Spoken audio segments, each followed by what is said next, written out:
할렐루야. 예수 그리스도 이름으로 하나님 말씀 증거하겠습니다. 우리 다 같이 하나님 말씀 마태복음 6장 9절 10절 말씀을 다 같이 찾겠습니다. 마태복음 6장 9절 그리고 10절 말씀을 우리 같이 읽도록 하겠습니다. 시작. 그러므로 너희는 이렇게 기도하라.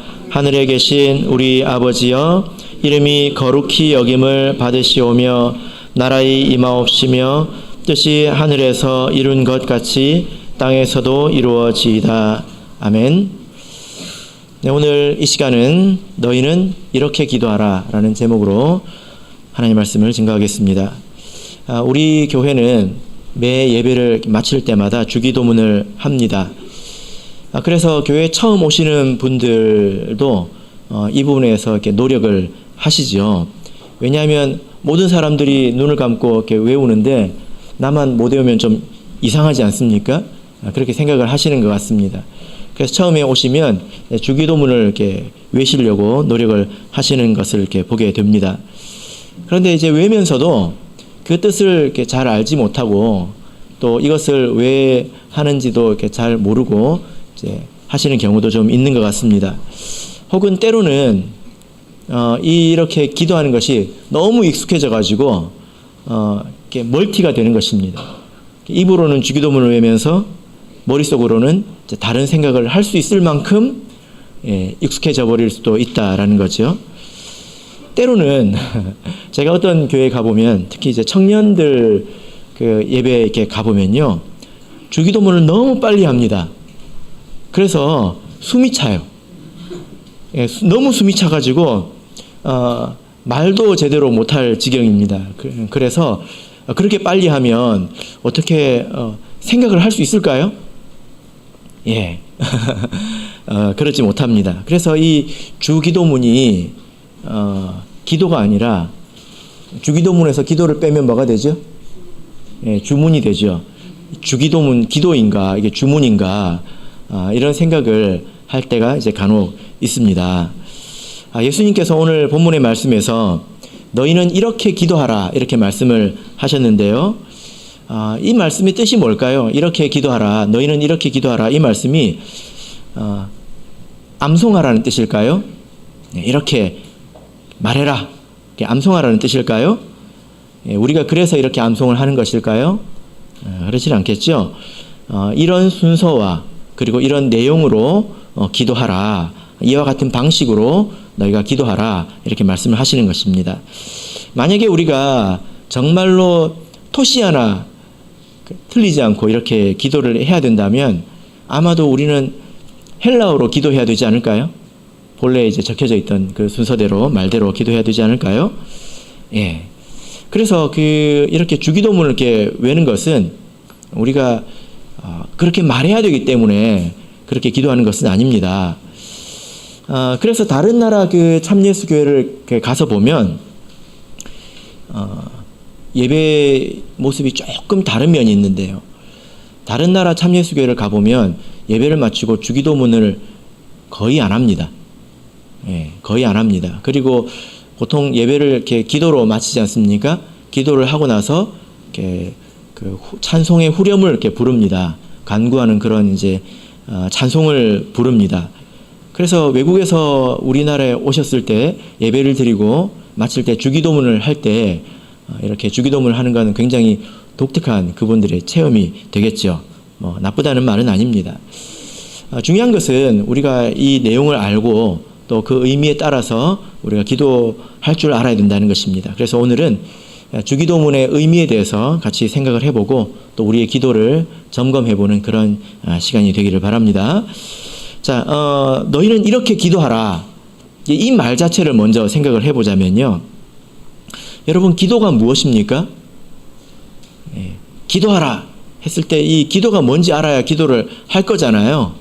너희는 이렇게 기도하라 이렇게 말씀을 하셨습니다. 가장 기본적으로 기도라고 하는 것은 하나님께 간구하는 것입니다. 간혹 여기서 넘어서서 기도가 어떤 사색이나 혹은 명상인 것처럼 이렇게 생각하는 경우도 있는데요. 그렇지 않습니다. 기도는 가장 기본적으로 하나님께 간구하는 것입니다. 그래서 기도라는 말이 어떻게 이제 구성이 되어 있냐면 누구에게 구하다, 누구에게 간청하다 이런 뜻이에요. 기도라는 말이. 원문을 보면 그렇게 되어 있습니다. 그래서 오늘 그 예수님께서 너희는 이렇게 기도하라 해가지고 쭉 나와 있는 내용을 보면 전부 뭐뭐 해주세요. 명령문입니다. 명령문. 하나님 뭐뭐 하세요. 하나님 뭐뭐 하세요. 이게 이제 좀 완곡하게 표현하면 뭐뭐 해주세요. 이런 뜻이지 않습니까? 그래서 읽어보십시오. 그래서 이 주기도문을 보자면 기도는 사실 간청입니다. 기본적으로 그렇다는 거죠. 간혹 어떤 분은 그 뭐라고 말씀하시는 분이 있냐면 나는 하나님께 뭐뭐 해달라고 기도하지 않는다. 예, 뭐뭐 해달라고 기도하지 않는다. 무슨 말인지 저는 잘 모르겠습니다. 정말 그렇지는 않을 것 같아요. 그렇게 할 수가 없으니까. 예, 그러나 기도는 그것이 아니죠. 그 다음에 이 기도라고 하는 것은 기도하라 이 말 자체는요 한 번만 기도하라는 뜻이 아닙니다. 계속 기도하라는 그런 뜻이 되겠습니다. 하나님께서 우리가 한 번 말하시면 못 알아들으실까요? 그렇지 않겠죠? 예. 심지어 하나님은 우리가 말하기 전에도 우리가 말할 것은 이미 아시지 않겠습니까? 예. 우리가 그렇게 생각하면 기도할 필요가 없어지고 한 번만 기도하면 뭐 더 이상 기도할 필요가 없겠죠. 그러나 기도하라라는 이 말 자체가 계속 기도하라 이런 뜻입니다. 예. 한국어에는 잘 드러나지 않죠. 그런데 원래 성경에는 계속 기도하라고 되어 있습니다. 기도를 해보면 알죠. 그래서 너희는 이렇게 기도하라 이 말은 너희는 이와 같이 계속 간청하라 이런 뜻이 되겠습니다. 이게 예수님께서 말씀하시는 것입니다. 어제 했어도 오늘 또 하라는 거죠. 우리가 기도해보면 이 말씀의 뜻을 알지 않습니까? 그죠? 왜 그럴까요? 기도의 응답은 서서히 이루어지기 때문에 또 어떤 과정이 필요하기 때문에 그렇습니다. 그리고요, 하나님의 응답이 매일매일 필요하기 때문에 우리는 이렇게 어제 했어도 오늘 또다시 이렇게 기도해야 되는 것입니다. 그래서 너희는 이렇게 기도하라. 이 말 뜻이 무엇입니까? 너희는 이것과 같이 계속 간구하라. 이런 뜻이 되겠습니다. 자, 그러면 우리가 이렇게 간청할 때, 예수님께 간구할 때 가장 먼저 뭘 말해야 될까요? 자, 9절을 다시 한번 읽어보겠습니다. 9절 읽겠습니다. 시작. 그러므로 너희는 이렇게 기도하라. 하늘에 계신 우리 아버지여 이름이 거룩히 여김을 받으시오며. 예. 가장 먼저 예수님께서 기도의 모범을 가르쳐 주실 때 가장 먼저 뭘 하셨습니까? 예. 부르는 것으로 시작하고 있죠. 뭐라고 부르고 있습니까? 하늘에 계신 우리 아버지여. 예. 부르는 것으로 시작하고 있습니다. 기도는 간청이라고 했지 않습니까? 그래서 이렇게 한번 생각해 보시길 바랍니다. 내가 다른 사람에게 어떤 도움을 청하려면요, 이게 그냥 되는 게 아니에요. 다른 사람에게 도움을 요청해 보신 적 있으십니까? 예. 그러면 그 이전에 여러 가지를 생각하게 되지 않습니까? 어떤 생각을 하게 됩니까? 우리가 내가 필요하다고 해서 길 가는 사람 아무나 붙잡고 갑자기 돈 좀 빌려주세요 이렇게 말을 할 수는 없잖아요. 그죠? 예, 어떻게 하게 되죠? 예. 내가 누구한테 가야 될지, 이 문제를 가지고 누구한테 가야 될지 생각을 하게 됩니다. 그리고 그 사람이 나에게 도움을 줄 만한 그런 능력이 있는지 생각을 하겠죠. 아무에게나 가지 않습니다. 예. 내가 지금 가는 그 사람이 그런 능력이 있는지 생각을 합니다. 능력이 있다고 해서 또 다 되는 건 아니죠. 또 무엇을 생각하게 됩니까? 예. 나하고 어떤 관계인지를 생각하게 됩니다. 예. 예를 들어 내가 돈이 필요하다. 돈 많은 사람 찾아가면 다 줍니까? 아니잖아요. 어떻게 해야 됩니까? 그 사람과 나와의 관계, 왜냐하면 이 관계의 깊이에 따라서 서로 들어줄 수 있는 그런 범위가 다르지 않습니까? 그래서 우리가 인간적으로 어떤 도움을 청할 때도 이런 생각을 해보고 내가 이제 가는 것처럼 우리 기도도 그래야 된다는 것입니다. 기도할 때 그냥 내가 누구한테 기도하는 줄도 모르고 그냥 아니면 말고식으로 혹은 믿져야 본전이다 라는 생각을 가지고 기도하는 것은요, 그렇게 우리에게 힘이 되지 않습니다. 도리어 좀 무리한 일이 될 수도 있죠. 그죠? 아무한테 가가지고 아무 요구나 하면 뭐 믿져야 본전이지 말하는데 돈 드나? 하면서 아무 말이나 하면 많은 것을 결국에는 잃어버리게 되죠. 우리가 도움을 이렇게 청하러 갈 때는요, 확신을 하고 가야 됩니다. 답이 있다고 생각하고 가야 되겠지요. 우리가 기도할 때도 이런 과정이 필요하다라는 것입니다. 우리가 기도할 때 지금 우리가 누구한테 부탁을 하고 있는가, 이 생각을 우리가 해봐야 된다는 것입니다. 그래서 예수님께서 뭐라고 부르라고 하셨습니까? 하늘에 계신 우리 아버지여. 하나님 이렇게 부르지 않죠. 뭐라고 부르고 있습니까? 아버지. 그냥 관계를 말하는 것입니다. 하나님 해도 틀린 말은 아니에요. 근데 왜 하나님 하지 않으시고 하늘에 계신 우리 아버지라고 했냐 이 말이에요. 내가 지금 누구한테, 그리고 그분이 나와 어떤 관계에 있는지를 생각해 보라는 것입니다. 하늘에 계신 우리 아버지이죠. 우리 모든 사람에게 다 아버지가 있지 않습니까? 아버지가 없으면은 우리가 태어날 수 없습니다. 그래서 모든 사람에게는 아버지, 어머니가 있지요. 근데 이 땅에 있는 아버지는 좀 부족합니다. 그렇지 않습니까? 여기 계신 아버지들도 이제 아들이었으면서 이제 또 아버지도 되시고 하셨을 텐데 어떻습니까? 땅에 있는 아버지는 충분합니까? 그렇지 않죠. 아이가 아주 어렸을 때는 아버지가 모든 문제를 다 해결해 줄 수 있을 것처럼 생각을 합니다. 시간이 지나서 나이가 들면 어떻습니까?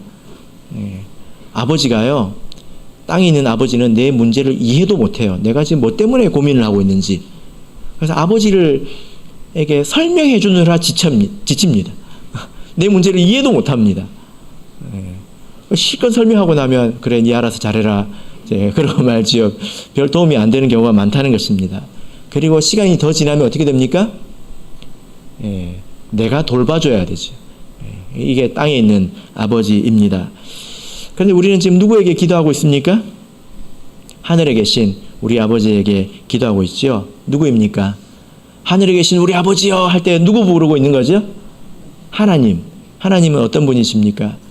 이 천지 만물을 창조하신 전능하신 하나님이시지 않습니까? 우리가 세례를 통해서 이제 거듭나게 되면 하나님의 자녀가 됩니다. 하나님의 아들이 되죠. 자, 우리 갈라디아서 4장 6절을 보겠습니다. 갈라디아서 4장 6절입니다.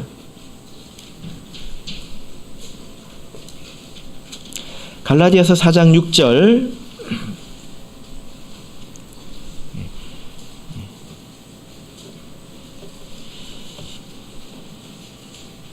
자, 같이 읽겠습니다. 시작. 너희가 아들인 고로 하나님이 그 아들의 영을 우리 마음 가운데 보내사 아바 아버지라 부르게 하셨느니라. 자, 여기 보면 하나님께서 우리에게 성령을 주셔서 하나님을 어떻게 부르게 하셨다고 말하고 있습니까? 아바 아버지. 아바가 뭘까요? 아빠예요, 아빠. 하나님 부를 때 뭐라고 부르라고 하셨습니까? 아빠. 아빠하고 아버지는 좀 다르죠. 뭐가 다릅니까? 친밀함이 좀 다르지 않습니까? 어떤 애들이 여럿이 있는데 어떤 애는 와가지고 아버지 이러는데 어떤 애는 와가지고 아빠 그러면 어떻습니까?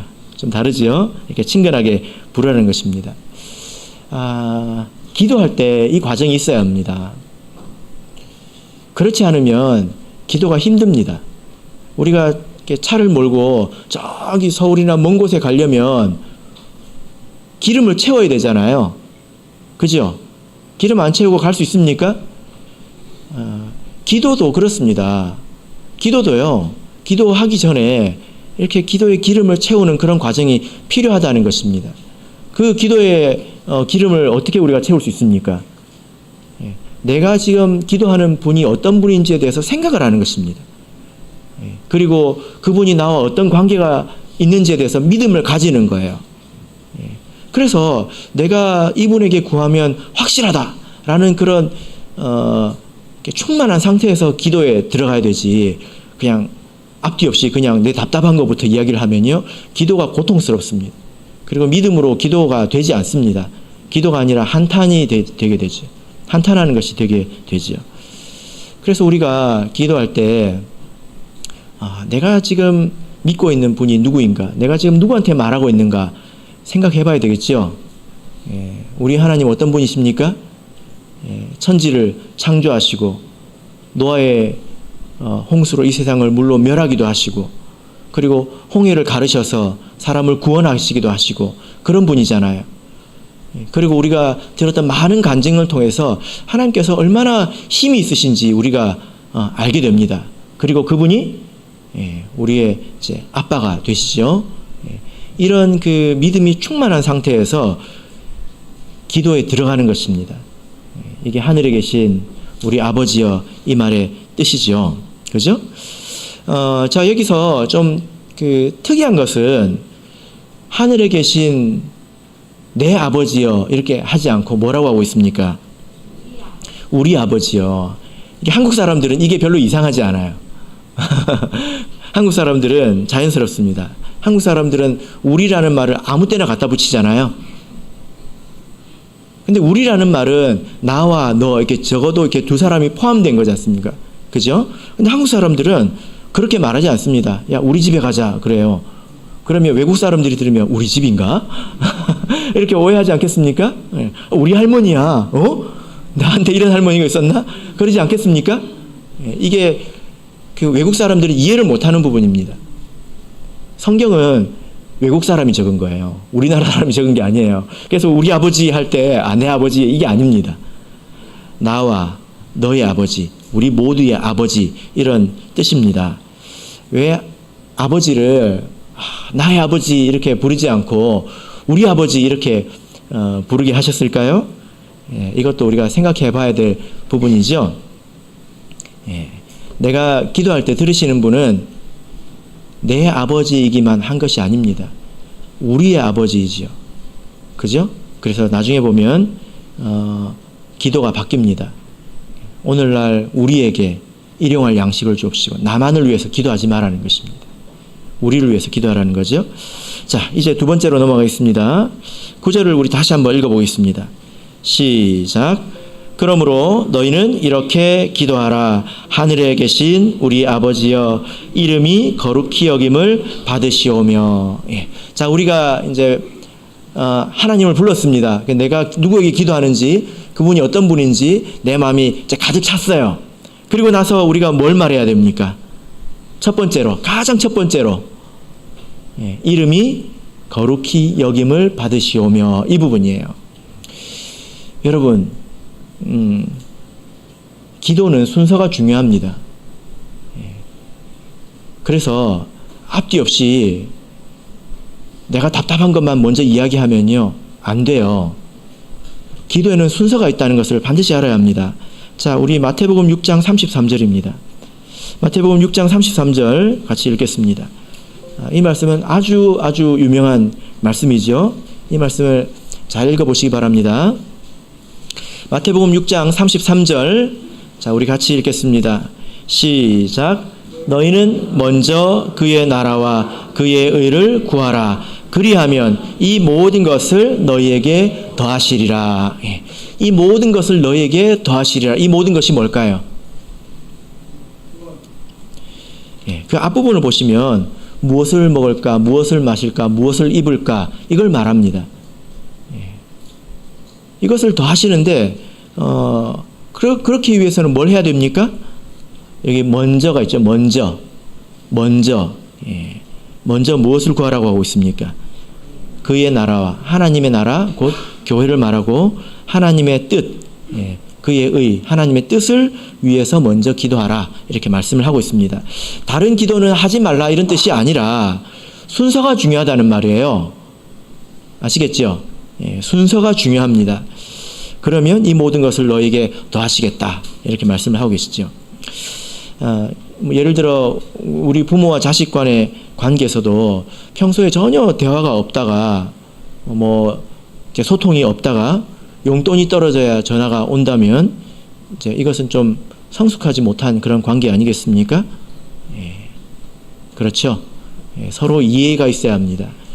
자녀는 부모가 어떤 생각을 하고 있는지, 또 부모는 자녀에게 무엇이 필요한지 서로 이해가 있어야 합니다. 하나님과 우리 사이에도 마찬가지이죠. 하나님이 어떤 생각을 가지고 어떤 일을 하고 계신지에 대해서 우리가 먼저 관심이 있어야 된다는 거예요. 예, 이것이 없으면 미성숙한 관계입니다. 그래서 기도하실 때 예수 그리스도 이름으로 기도드립니다 해놓고 다짜고짜 한숨부터 쉬지 마세요. 한숨부터 쉬지 마시고 한탄부터 하지 마세요. 마음을 가다듬고 순서대로 차근차근 해보시길 바랍니다. 첫 번째가 무엇입니까? 이름이 거룩히 여김을 받으시오며. 예. 원래 원문을 보면 당신의 이름이, 너의 이름, 그러니까 아버지의 이름이 거룩히 여김 받기를 원합니다. 이렇게 되어 있습니다. 이게 무슨 뜻일까요? 여러분, 만약에 여러분 옆집에 사는 여러분의 친구가 계속 여러분의 아버지를 이렇게 아버지의 이름을 들먹이면서 이렇게 욕을 한다면, 모욕을 준다면 여러분의 기분이 어떨까요? 한번 생각을 해보십시오. 너희 아버지는 무능하다, 배운 것도 없다, 이렇게 계속 이렇게 깎아내린다면 기분이 어떨까요? 절대 좋지 않겠죠. 예, 그리고 아마 싸울지도 모르겠습니다. 치고받고. 예. 그래서 세상 사람들도 보면요, 욕을 해도 그 사람 부모 욕은 잘하지 않습니다. 그건 하면 안 되는 거라는 거를 일반적인 사람들은 다 알기 때문이죠. 그죠? 예, 그렇게 하지 않습니다. 그런데 이 땅에 있는 아버지는 그렇습니다. 그런데요, 하늘에 계신 우리 아버지는 어떻습니까? 예. 하늘에 계신 우리 아버지는 어떠하냐 이 말입니다. 이 세상에서 어떻습니까? 우리 아버지는 전능하신 아버지지 않습니까? 그리고 이 세상을 다 창조하신 창조주 하나님이십니다. 사랑이 많으신 분이죠. 그 능력으로 보나 혹은 성품으로 보나 하나님은 당연히 존중받아야 되고 찬양받기에 합당하신 그런 분입니다. 그런데 세상을 한번 보세요. 세상에 보면 사람들이 하나님을 합당하게 대우하고 있습니까? 그렇습니까? 예.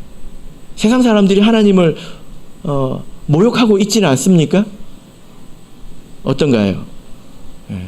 세상 사람들을 보면 모욕하는 사람들이 제법 있습니다. 하나님이 없다. 하나님이 어디냐? 심지어 하나님이 있으면 왜 세상을 이렇게 악하게 내버려 두냐? 예. 만약에 하나님이 계시다면 그 하나님은 무능한 하나님이다. 이런 말도 합니다.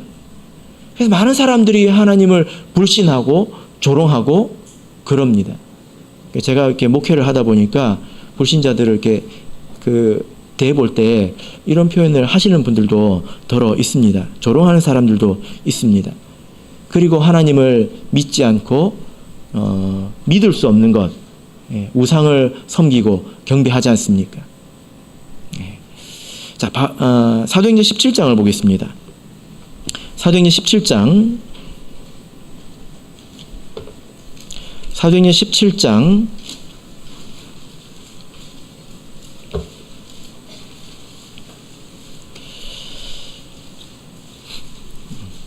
사도행전 17장 16절을 보겠습니다. 사도행전 17장 16절. 자, 우리 같이 읽겠습니다. 시작. 바울이 아덴에서 저희를 기다리다가 온 성에 우상이 가득한 것을 보고 마음에 분하여. 예. 여러분, 바울 사도가 아덴이라는 곳에 가가지고 원성의 우상이 가득하고 사람들이 우상을 섬기는 것을 보고 마음이 분했다고 말하고 있습니다. 왜 마음이 분했을까요? 나는 나대로 살고 지들은 지대로 살면 되는 거지. 왜 그럴까요? 그들이 하나님께 합당한 영광을 돌리지 않기 때문입니다. 이것을 잘 생각해 보시길 바랍니다. 우리가 세상을 볼 때 이런 마음이 있어야 된다는 거예요. 왜 하나님이 하나님답게 존중받지 못하는가?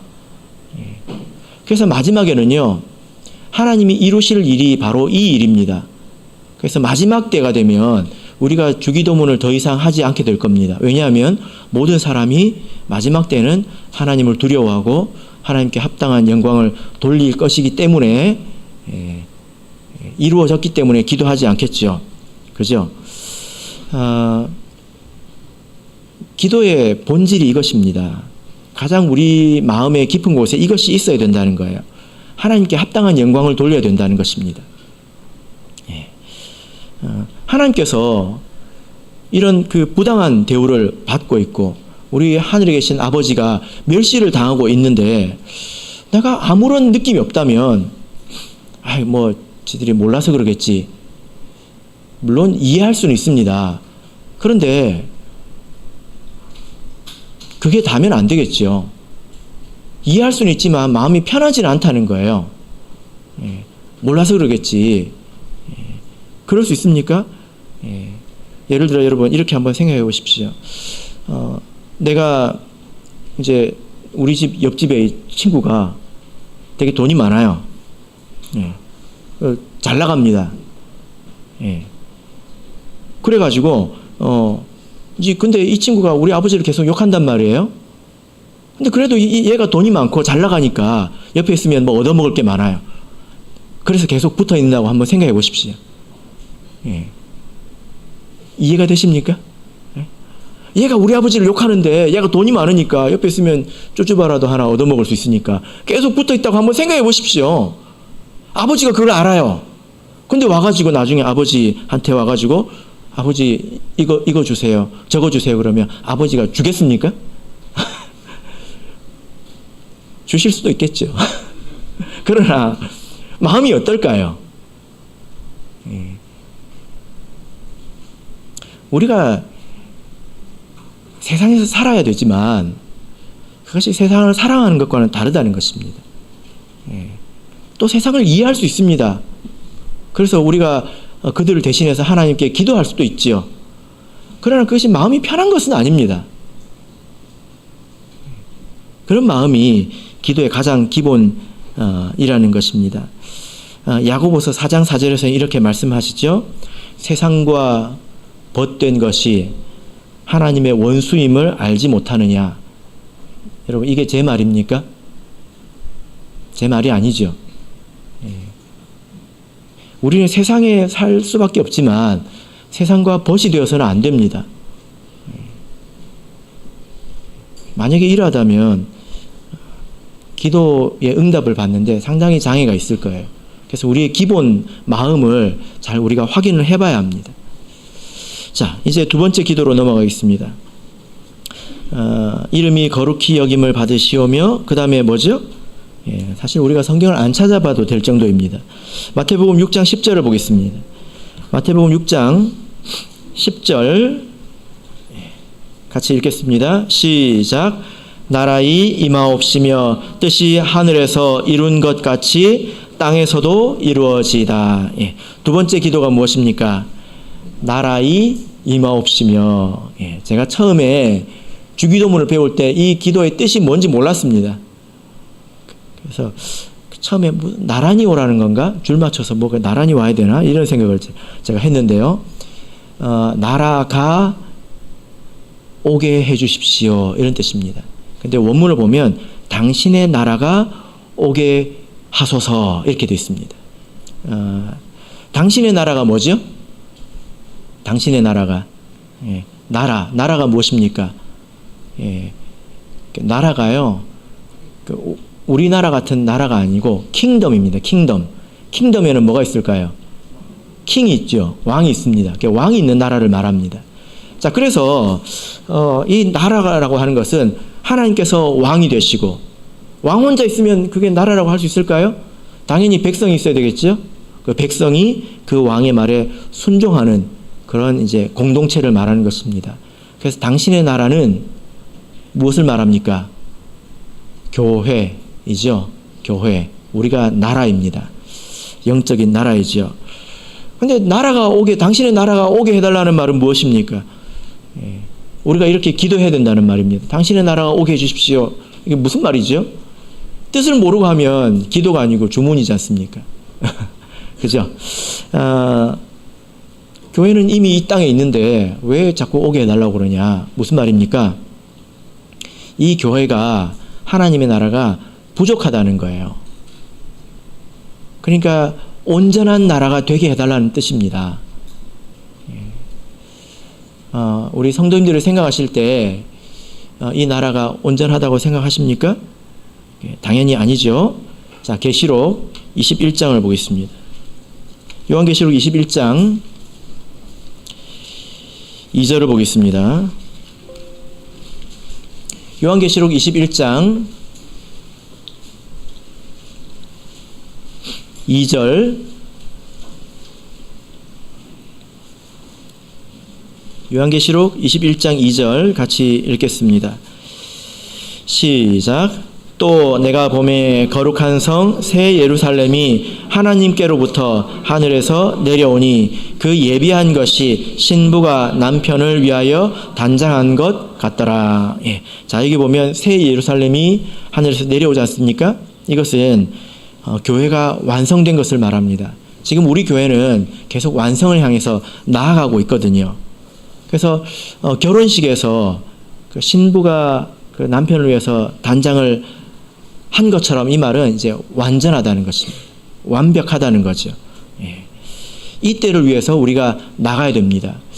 자, 그러면 여러분, 우리가 이 교회가 이제 부족한데 당신의 나라가 오게 해주십시오. 이 말은 이 교회의 부족함이 채워지기를 구하는 것 아니겠습니까? 그죠? 예. 그러면 이 교회는 뭐가 부족하죠? 교회가 뭐가 부족합니까? 자, 로마서 11장을 보겠습니다. 로마서 11장 25절을 보겠습니다. 로마서 11장 25절.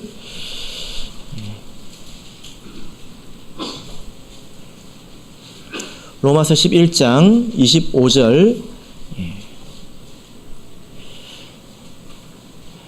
자, 우리 같이 읽겠습니다. 시작.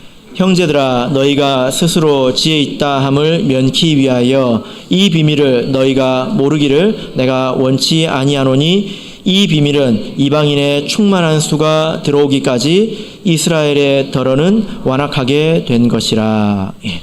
이스라엘의 충만한 수, 이방인의 충만한 수, 이것은 구원받기로 작정된 사람들이 다 들어와야 된다, 그런 뜻입니다. 여러분 한번 생각해 보십시오. 노아의 홍수 때에 가족이 아직 다 들어오지 않았는데 하나님께서 그 문을 닫아 주실까요? 문이 닫히는데 가족이 아직 한 명이 안 들어왔다고 한번 생각해 보십시오.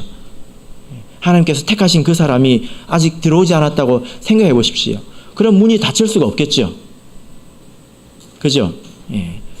그래서 교회가 이제 완전해진다고 하는 것의 첫 번째 의미는 구원받을 사람들이 다 구원받는 것을 말합니다.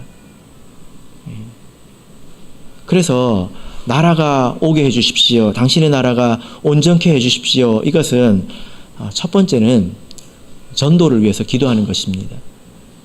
당신의 나라가 오게 해주십시오. 이 말이 무슨 뜻이라고요? 구원받을 사람들이 구원의 자리로 나올 수 있도록 해달라고 기도하는 것입니다. 우리는 그렇게 기도해야 되겠죠. 그죠? 이게 첫 번째 의미입니다. 그러니까 양적으로 우리 교회가 부족하다는 것입니다. 양적으로. 그리고 또 하나는 무엇입니까? 이제 양적인 문제가 있으면 질적인 문제가 있겠죠. 교회가 사람들이 아무리 이렇게 다 왔다고 하더라도 그 성도들의 믿음이 부족하다면 온전하다고 말을 할 수가 없습니다. 믿음이 부족해가지고 하나님 말씀에 순종하지 않는다면, 그래서 아버지를 욕하는 그런 세상의 친구가 되려고 그렇게 노력한다면 온전하지 못한 거죠. 그죠? 그래서 그런 면이 온전하게 해달라고 하는 것은 신앙의 성숙을 위해서 기도하는 것입니다. 자, 그래서 우리가 기도할 때 어떻게 해야 될까요? 나라가 임하옵시며, 이것을 우리는 어떻게 기도해야 될까요? 하나님께서 택하신 사람이 믿음 안으로 들어오도록 기도하는 것입니다. 전도를 위해서 기도하는 거죠. 그리고 연약한 성도들을 위해서, 그들의 믿음을 위해서 기도하는 것입니다. 언제까지 이렇게 하나님과 세상 사이에서 머뭇머뭇하고 이렇게 산 것도 아니고 죽은 것도 아니고 이렇게 살아가겠습니까? 그 사람들이 온전해지도록 한 사람 한 사람 떠올리면서 기도하는 것. 교회가 온전해지려면요, 한 사람 한 사람이 온전해져야지 교회가 온전해지지, 사람이 온전해지지 않고 교회가 온전해질 수 없습니다. 왜냐하면 우리 성도가 모여서 교회가 되기 때문이잖아요. 그죠? 그래서 우리는 이렇게 기도해야 합니다. 그러면 기도할 내용이 많겠죠. 자, 그리고 이제 세 번째 기도로 넘어가겠습니다. 세 번째 기도는 무엇입니까? 본문의 말씀입니다. 마태복음 6장 10절. 자, 우리 같이 기도하겠습니다. 기도가 아니고 읽겠습니다. 시작. 나라의 임하옵시며 뜻이 하늘에서 이룬 것 같이 땅에서도 이루어지이다. 세 번째가 무엇입니까? 당신의 뜻이 하늘에서 이루어진 것처럼 땅에서도 이루어지십시오. 이 뜻이라고 하는 것은 하나님의 계획, 하나님의 의지를 말합니다. 무엇을 위한 뜻일까요? 무엇을 위한 뜻일까요? 교회를 완성시키는 하나님의 뜻입니다. 여러분, 하나님은 전능하십니다. 이 말이 무슨 뜻이냐면 하나님은 돌 가지고도 황금을 만들 수 있다, 그런 뜻이 아니에요. 이 교회를 새 예루살렘으로 만드실 수 있다는 것입니다. 새 예루살렘과 같은 교회가 되려면 이 안에 있는 모든 사람들이 다 예수님처럼 변해야 합니다. 지금 우리가 생각하기에는 견적이 안 나오죠. 어떻게 이런 사람들이 다 예수님처럼 되겠습니까? 그러나 하나님은 하시겠다고 하시니까 하실 것입니다. 근데 거기에는 계획이 있다는 것입니다. 뜻이 있다는 거예요. 차근차근 이루어 가시는 그런 하나님의 섭리가 있다는 것입니다. 그런 하나님의 계획이 차근차근 이제 이루어지도록 하나님께서 하시는데요, 우리가 그것을 위해서 기도해야 된다는 것입니다. 이해되십니까? 한번 생각해 보십시오.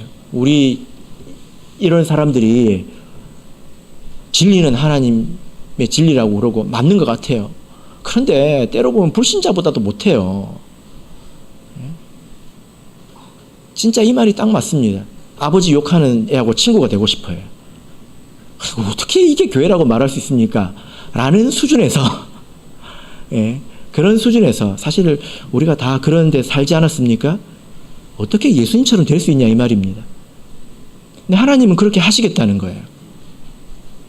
이게 단계 올라가는 그런 이제 과정이 있다는 것입니다. 그것이 하나님의 뜻입니다. 그 뜻이 이루어지게 해주십시오. 이런 말씀이겠죠. 그래서 우리가 전체적으로 이렇게 보자면, 우리가 성경을 통해서 하나님의 뜻을 알아야 합니다. 그래야 하나님의 뜻이 이루어지게 해달라고 기도하겠죠. 하나님의 뜻이 뭔지도 모르면서 뜻이 이루어지게 해달라고 기도하기가 쉽지 않잖아요. 하나님, 뭔지 모르겠지만 당신의 뜻이 이루어지길 원합니다. 끝. 아니잖아요. 성경을 통해서 하나님의 뜻이 뭔지 우리가 알아야 합니다. 그리고 우리가 지금 이 교회의 현실에서 하나님의 뜻이 뭔지 우리가 영적인 지혜를 가지고 알아야 되겠죠. 그 뜻이 이루어지도록 우리가 기도하는 것을 말합니다. 여러분, 성경을 보면요, 우리 교회가 계속 이렇게 가지 않아요. 어느 순간이 되면 구원의 문이 닫힙니다. 구원의 문이 닫히면 어떻게 될까요? 그 뒤로는 성령 받는 사람이 없습니다. 그럼 어떻게 되죠? 그 이후에 뭐가 오죠? 예수님이 오십니까? 아니에요. 뭐가 오죠? 대환란이 옵니다. 대환란은 뭘까요? 고생하지 않고 훌륭해지는 사람이 없습니다. 하나님의 이 교회를 후라이팬 위에 올려놓고 달달달달 볶는 시간이 옵니다. 그러면 훌륭해집니다. 그리고 새 예루살렘이 오면 어떤 때가 오죠? 예수님이 오십니까? 아니에요. 진노의 때가 옵니다. 재앙의 때가 옵니다. 교회를 괴롭힌 사람들을 혼내야 될 거 아니에요. 그리고 나서 예수님이 오십니다. 개인적으로 보자면요, 하나님께서 우리 한 사람 한 사람을 단련시키는 그런 계획, 세세한 계획이 하나님에게 있습니다. 사람의 생각을 초월한 그런 계획이 있습니다. 적당히 넘어갈 것 같아도요, 하나님께서 택하신 사람은 반드시 단련하십니다. 그리고 믿음의 자리로 인도하십니다. 우리가 그것을 알고 그것이 이루어지도록 기도해야 되겠죠. 알아야 기도할 것 아닙니까? 그죠? 저희 어머니가 지금 여기 계신데요. 불신자로 이렇게 수십 년을 사시다가 이제 이런저런 이유로 이렇게 믿음이 거의 없는 상태에서 세례를 받으셨습니다. 그리고 이제 아버지가 돌아가시고 나서 울산에서 계속 장사를 하셨는데요. 그때 계속 아프셨어요. 병원에 입원해야 될 정도로 아프셨는데 병원에 가면 진단이 안 나옵니다. 왜 이게 아프신가? 왜 이렇게 아프신가? 진단이 안 나왔습니다. 그리고 시간이 지나면 퇴원하시고 또 병원에 가시고 이걸 이제 반복을 하셨습니다. 그래가지고 이제 울산에서 장사를 하실 때 저희가 자녀들이 계속 이제 장사 그만하시라고 이렇게 계속 했지요. 그런데 그때 계속 붙잡으려고 하셨습니다. 이거라도 내가 해야지. 그럼 나는 뭐 하고 사냐? 이제 이런 생각이 있으셨고, 뭐 이해할 만도 하지 않습니까? 근데 계속 그런 일이 반복이 되니까 결국에는 이제 그만두게 되었습니다. 그만두게 되었습니다. 근데 그만두자마자 어떤 일이 생겼냐면요, 코로나가 터졌어요. 그래가지고 그때 그만두지 않았으면 그만둘 수가 없는, 이제 뭐 사는 사람이 없으니까 매매가 안 되겠죠. 코로나 때 누가 가게를 살려고 하겠어요. 매매가 안 됐습니다. 그래가지고 정말 직전에 그걸 이렇게 한 달도 안 됩니다. 그렇게 했습니다. 만약에 그때 이제 그만두지 않았으면 지금도 아마 울산에 계셨을 거예요. 그리고 그때 이후로 또 부산에 집값이 많이 올랐습니다. 부산으로 이사 오려고 싹싹싹 모아가지고 집을 이제 구하셨는데, 그때가 아니었으면 저 집도 구할 수가 없을 거예요. 어디 사셨을지, 교회 멀리 사셨으면, 부산이 크잖아요. 그죠? 멀리 사셨으면 교회 오기도 더 힘드셨을 것입니다. 그래서 그런 과정들을 제가 저희 사모랑 계속 생각을 해보니까 이제 알겠더라고요. 그때 왜 그렇게 아프셨는지. 하나님께서 몰아내신 거죠. 그죠? 저는 믿음으로 그렇게 생각을 하고 있습니다. 하나님께서 각 사람에게 이렇게 계획이 있으시다는 것입니다. 우리는 그걸 합하려고 해야 됩니다. 기도할 때 가장 중요한 게 무엇입니까? 진심으로 하는 것이 가장 중요하죠. 그죠? 그리고 내 힘을 합하면서 구해야 합니다. 우스갯소리가 있죠. 어떤 사람이 하나님께 정말 간절히 기도하기를 로또 복권에 당첨되게 해달라고 기도했대요. 당첨이 됐을까요? 예, 지어낸 이야기입니다. 근데 그 사람이 정말 간절히 기도하면서 로또 복권을 안 샀대요. 사지도 않으면서 기도하면 당첨될 수 있습니까? 기도에는 행위가 따라야 된다는 것입니다. 그리고 그것이 진심이어야 된다는 거예요. 내가 내 삶으로 하나님, 내 삶이 세상의 빛과 소금이 되어서 나를 통해서 사람들이 하나님을 존경했으면 좋겠다. 그런 마음을 가지고 세상을 살면서 당신의 이름이 거룩히 여겨지게 되기를 원합니다라고 기도를 해야지, 말만 이렇게 기도한다고 해서 되는 게 아닙니다. 이후의 모든 기도도 마찬가지겠죠. 그죠? 내가 교회를 위해서 희생하고 헌신하지 않으면서 입만 가지고 주기도문을 달달달 외운다고 그게 하나님께 상달이 되겠습니까? 기도는 자기가 뭘 하면서 하는 것입니다. 할 수 없을 때는 기도밖에 할 수 없겠지요. 근데 할 수 있을 때는 해야 합니다. 학생들이 지혜를 구할 때는 공부를 하면서 지혜를 구해야죠. 하지도 않으면서 지혜를 달라고 그러면 뭘 통해서 지혜가 올까요? 전파가 머리에 내려올까요? 그러지는 않는다는 것입니다. 그래서 우리가 진심으로 하나님의 나라를 사랑하고 하나님의 영광을 중요하게 생각하는 그런 마음이 우리 마음속에 있어야 합니다. 그래야 기도가 시작이 됩니다. 바라옵기는 저와 여러분이 이렇게 예수님의 모범을 따라서 기도하시고 응답받으시기를 예수 그리스도 이름으로 축복합니다. 우리 다 같이 찬송하겠습니다. 397장 찬송하겠습니다.